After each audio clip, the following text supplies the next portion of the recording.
Meu nome é Jonas e até a semana passada eu era apenas mais um universitário quebrado em Recife, vivendo de miojo e bicos questionáveis.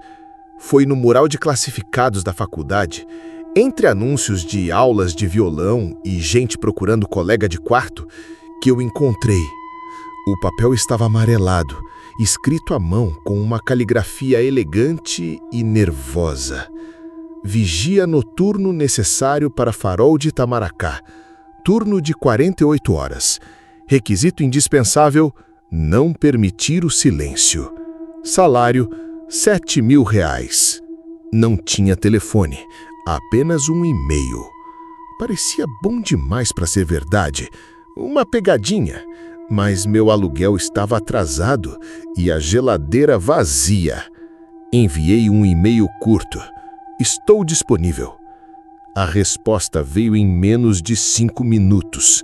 Um homem que se identificou como Sr. Alves me instruiu a encontrá-lo na manhã seguinte no pier. Ele era um homem baixo e robusto, com o rosto queimado pelo sol e mãos grossas de quem passou a vida trabalhando com cordas. Ele não me cumprimentou, apenas me entregou uma mochila pesada.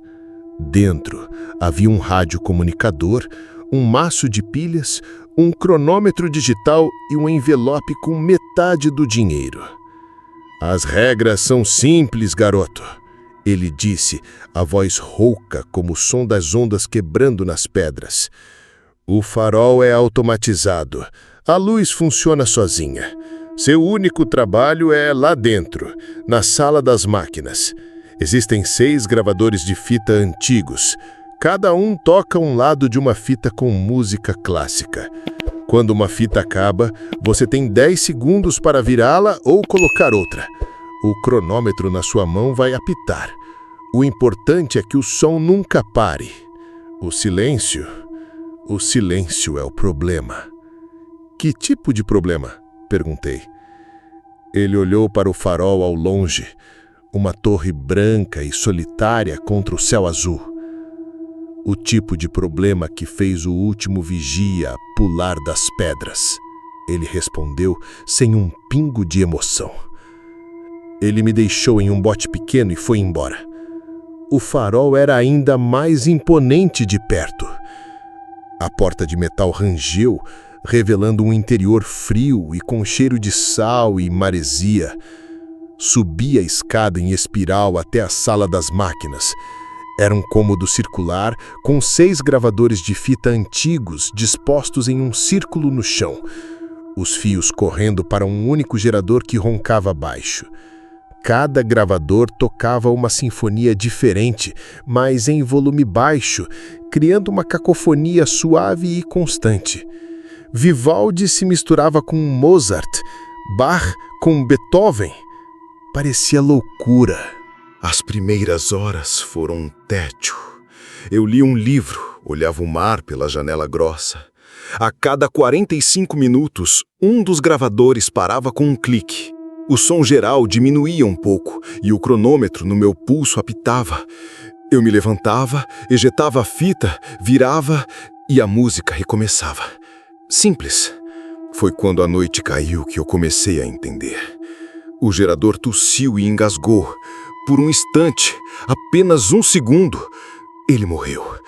O silêncio foi absoluto, tão repentino e profundo que doeu nos meus ouvidos. E nesse segundo de silêncio, eu ouvi um som vindo de baixo, do chão de pedra, um estalo. Um único e seco estalo, como um osso grande se quebrando. O gerador voltou a funcionar e a música preencheu o ambiente de novo. Mas o ar havia mudado. Eu não estava mais sozinho. Fiquei alerta, o coração martelando. Cada vez que uma fita acabava, os 10 segundos de troca pareciam uma eternidade. No silêncio parcial, eu ouvia coisas.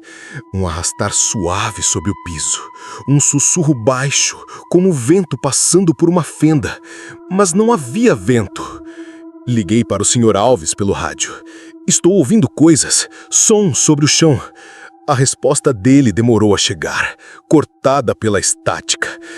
É por isso que a música não pode parar, garoto. Ela não gosta do silêncio. Mantém ela sonolenta. O pânico começou a subir pela minha garganta. Aquilo não era um trabalho. Era uma contenção. Eu era um guarda de uma prisão sonora. Por volta das 3 da manhã, o pior aconteceu. Um dos gravadores, o que tocava bate, soltou um gemido metálico e parou de funcionar. Fumaça saiu da lateral. Eu troquei a fita, bati nele, mas estava morto. Agora apenas 5 sinfonias preenchiam o ar. O som ambiente estava notavelmente mais baixo. E o som sob o chão ficou mais alto. O arrastar se tornou mais definido. Eu conseguia ouvir o raspar de algo duro e irregular contra a pedra. Desesperado, peguei meu celular e coloquei minhas próprias músicas para tocar no volume máximo, tentando preencher o vazio deixado pelo gravador quebrado. Mas não adiantava. A música clássica, as frequências específicas, era aquilo que a mantinha afastada. Com 5 gravadores, os intervalos entre os sons ficaram mais longos. O arrastar ficou mais próximo. Eu conseguia sentir uma vibração leve subindo pelas minhas botas. Olhei para o centro da sala. No chão de pedra, uma fina rachadura começou a se formar, partindo do centro e se espalhando lentamente para fora, como uma teia de aranha. Foi quando outro gravador engasgou e morreu. Agora eram 4. O silêncio era quase palpável. A rachadura no chão se alagou e um cheiro subiu dela. Um cheiro de água do mar parada, de carne podre e ozônio. E então eu vi. Da fenda escura, um apêndice fino e pálido emergiu. Parecia um dedo, mas longo demais, com muitas articulações, movendo-se de forma independente, tateando o ar. Ele se contorceu curioso, como um verme cego sentindo o ambiente. E ele se virava na direção de onde o som é mais fraco. Eu estava paralisado de terror. A coisa estava caçando o silêncio. Mais um gravador parou. 3. O dedo recuou para a fenda e algo maior começou a subir. Uma forma que não consigo descrever. Não tinha olhos, mas eu sentia que estava me vendo. Era uma massa de membros pálidos e contorcidos e se movia com uma fluidez doentia. Ele não era rápido, era paciente. Ele sabia que era uma questão de tempo.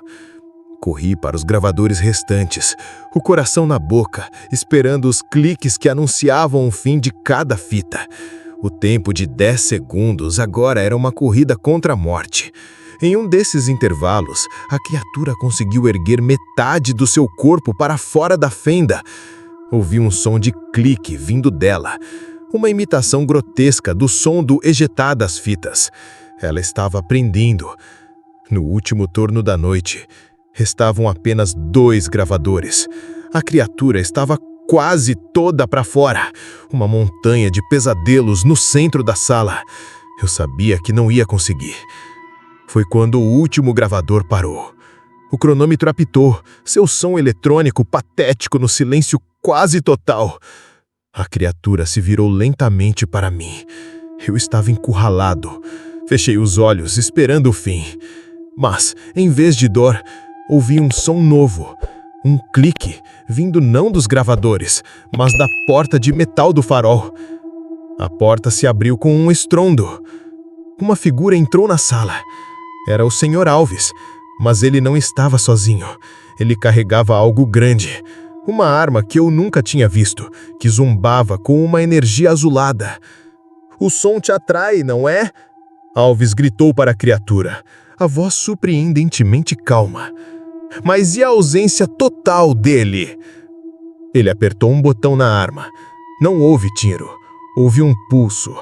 Uma onda de silêncio tão absoluto que pareceu criar um vácuo na sala. Todo o ar foi sugado dos meus pulmões. A criatura se contorceu, não de dor, mas de confusão. Ela era atraída pelo silêncio, mas aquele silêncio era diferente. Era uma arma. Ela se virou para a fonte daquele vácuo sonoro e se lançou na direção de Alves. Ele não se moveu. Ele apenas sorriu.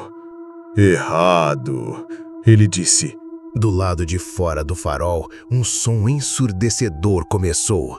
Uma sirene de navio, mas 1000 vezes mais alta. Uma frequência tão baixa que fazia as paredes tremerem. Se a criatura era atraída pelo silêncio, aquela parede de som era sua nêmesis. Ela gritou, um som que rasgou a realidade e foi forçada para trás, recuando para dentro da fenda no chão como um caracol em sua concha. A fenda se fechou com um estalo final. Caí de joelhos, ofegante. Alves se aproximou e desligou a sirene. A paz que se seguiu foi a coisa mais bonita que já ouvi. Você se saiu bem, garoto, ele disse, me ajudando a levantar. A isca funcionou perfeitamente. Isca? Perguntei, a garganta crua. Ela estava ficando forte demais. Precisávamos que ela saísse o suficiente para mapear sua estrutura, sua presença aqui, o silêncio crescente. Você a atraiu para a armadilha. Ele me entregou o resto do dinheiro. Eu olhei para as notas, depois para o chão de pedra, agora intacto. Meu terror, minha noite de pânico, tudo tinha sido um plano. Quem é você? Perguntei. Ele sorriu, o mesmo sorriso sem humor do Pier. Digamos que somos os zeladores. Existem muitos faróis no mundo, garoto, e nem todos servem para guiar navios. Alguns servem para mostrar aos monstros onde eles devem ficar. Eu nunca mais voltei àquele farol, mas, às vezes, no meio da noite, quando tudo está quieto, eu acho que ainda posso ouvir um arrastar suave, um estalo de osso vindo das profundezas. E eu sei que em algum lugar, em uma torre solitária, a música nunca para. Porque o silêncio tem fome.